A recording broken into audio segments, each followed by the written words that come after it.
পানি খাওয়ার ব্যবস্থা করি দে না রে। ঠিক আছে দাদি, পানি খাওয়ানোর ব্যবস্থা করছি। দাদি পানি নিয়ে চলে এসছি, লাঠিটা দাও।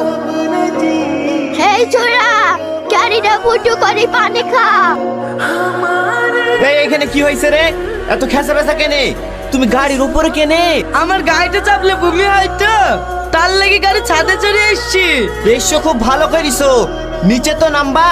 করে নামবো, লাভ মারতে ভয় লাগছে, যদি পা ভেঙে যায়। ঠিক আছে, তোমাকে লাফ মারতে হবে না। এই মডেলে আই তো। এই শফিক, ওইটা তো শালিরা শরবত লাইনছে, ভালো শরবতটা খাবি। যদি কোনো উল্টোপাল্টা হয় তাও কিছু মনে করবি নি, একটু সহ্য করে নিবি, না হলে তো শালিদের কাছে ঠকে যাবি। দুলা ভাই, আপনার জন্য আমরা শরবত লেসছি, শরবত খান। ভাই, শরবত খাইলে হবে না।